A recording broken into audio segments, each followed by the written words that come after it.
alhamdulillah sampai hari ini saya belum pernah menangani perkara-perkara yang seperti saya sampaikan tadi, kecuali kalau misalnya koruptor. Nah, koruptor beberapa kali saya berikan bantuan dan alhamdulillah mereka mendapatkan keringanan, ya. Karena jujur aja, saya tetap konsisten sebagai pejuang kebenaran. Bahkan saya pernah membela artis, ketika artis berbohong, kami mundur. Itu bukti artis nasional. Itu yang perlu saya sampaikan kepada masyarakat. Jadi tolong jangan memusuhi bila ada pengacara yang membela atau yang menjadi penasihat hukum atau menjadi kuasa hukum daripada orang-orang yang dianggap penjahat, koruptor ataupun yang sejenisnya.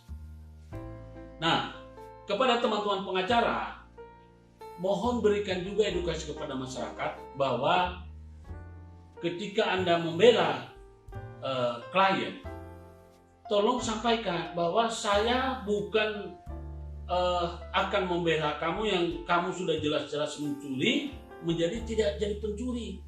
Kalau namanya mencuri tetap jadi pencuri. Kan di sana ada pasal yang memberatkan, ada pasal yang meringankan. Nah, itu kita perjuangkan. Bagaimana? Kalau memang orang ini beretikat baik, ya kita perjuangkan supaya dia mendapatkan hukuman yang diringankan. Nah, itu. Jadi itu yang perlu diketahui. Kemudian masyarakat umum perlu mengetahui bahwa yang namanya sangkaan pidana itu, ya, proses pidana itu pertama ada namanya pidana yang delik umum, ada delik aduan.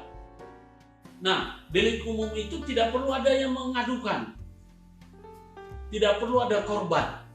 Ketika ada kejahatan dan diketahui orang, ketika ada kemufakatan kemudian diketahui, boleh aparat keamanan melakukan penyelidikan, bahkan melakukan tindakan. Itu. Lalu siapa yang berwenang untuk menangani perkara-perkara pidana? Ya, perlu masyarakat tahu bahwa dalam hal ini polisi adalah sebagaimana Undang-Undang Nomor 2 Tahun 2002 tentang Kepolisian Negara Republik Indonesia, itu tidak semuanya polisi, ya, tidak semua polisi itu menangani perkara. Tetapi polisi itu sudah pasti hubungannya adalah pada keamanan, kejahatan, pelanggaran, ya, kelalaian. Itu polisi punya wewenang. Namun kalau bicara masalah perkara, tidak hanya polisi yang bisa menangani. Anda perlu mengerti bahwa di dalam kepolisian itu yang paling dominan atau yang berhubungan dengan dengan perkara adalah penyidik. Penyidik adalah polisi yang memang bidangnya untuk penyelidik atau penyidik, ya. Dia punya wewenang untuk melakukan penyelidikan. Penyelidikan itu setelah mendapatkan ada laporan, itu laporan ada dua, model A sama model B. Nah, ini model A itu adalah istilahnya tanpa ada pelapor. Jadi polisi atau aparat keamanan yang menemukan adanya suatu tindak pidana atau kejahatan, dia boleh membuat laporan bahwa ini kejadian di sini, itu namanya formulir A, ya. A itu dimasukkan, jadi diproses. Kemudian kalau misalnya pengadu ada yang merasa jadi korban, ya, dia melakukan laporan pengaduan ke kepolisian. Lalu polisi itu akan melakukan pemberkasan. Dia menerima laporan, lalu memanggil pihak-pihak yang, ya, tentu setelah dia menerima laporan, polisi akan dilakukan apa? Pertama, dia akan melakukan penyelidikan dari sisi pelapor. Nah, ini perlu diketahui, masyarakat masih banyak yang belum tahu. Dikiranya begitu kita melapor langsung dipanggil terlapor. Nah, Di dalam laporan itu ada istilah pelapor, ada terlapor, ada saksi, ada barang bukti. Nah, ada bukti pendukung. Itu perlu Anda tahu, masyarakat perlu tahu. Ketika seseorang melakukan laporan dengan menggunakan form B, lalu polisi akan mengumpulkan data-data, barang bukti. Apakah laporan ini terdapat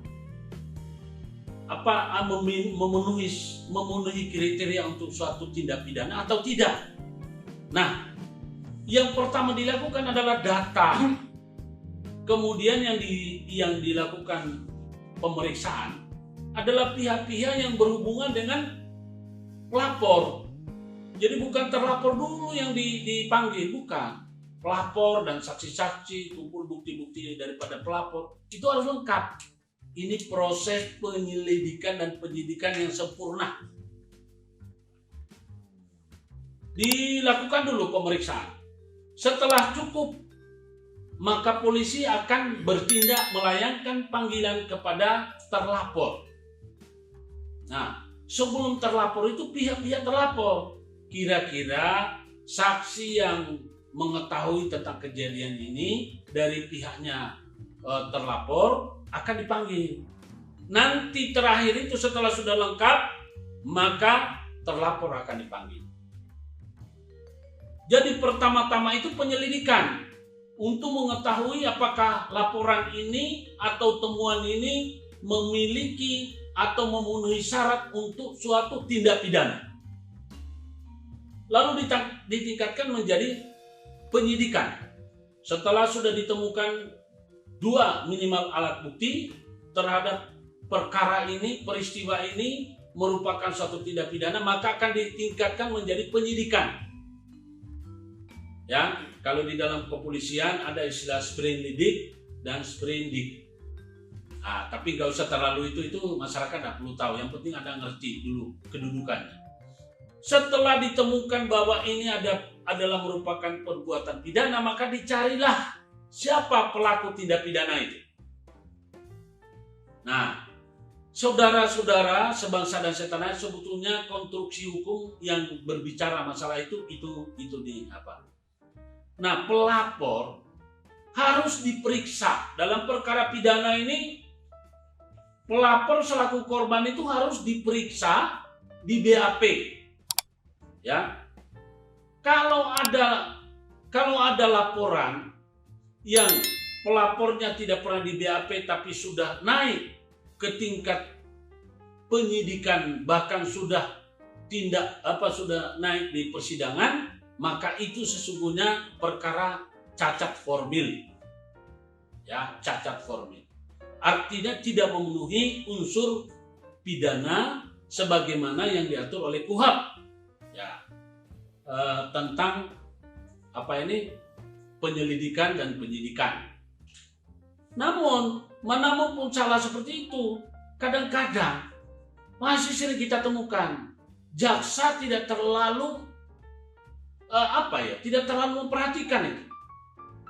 Ya, salah satu contoh seperti saya bisa jadi terdakwa, korban pelapor tidak pernah di BAP. Nah, padahal saya orang hukum. Anda bisa bayangkan, kalau saya saja selaku orang hukum, aktivis lagi, ya, pejuang kebenaran lagi, bisa mendapatkan perlakuan seperti itu, bagaimana dengan masyarakat biasa? Tentu Anda bisa menerjemahkan sendiri. Ini ada perkara saya yang akan disidangkan pada tanggal 6 September di Pengadilan Negeri Surabaya. Padahal peristiwa hukumnya namanya lokus deliktinya ada di Sidoarjo. Karena kami protes, perkara itu tidak bisa disidangkan, ya terpaksa akan dipindah ke Surabaya. Sudah dilakukan persidangan sebanyak 6 kali. Nah, akan dipindah ke Surabaya. Apakah di Surabaya akan mulai dari awal atau melanjutkan?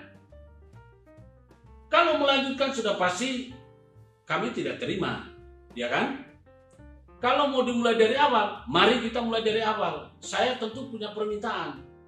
Satu permintaan saya harus dilengkapi dulu proses penyidikan itu ya yang dinyatakan sudah lengkap dan sudah bisa dilimpah ke pengadilan, ya ini harus dilakukan BAP terhadap korban.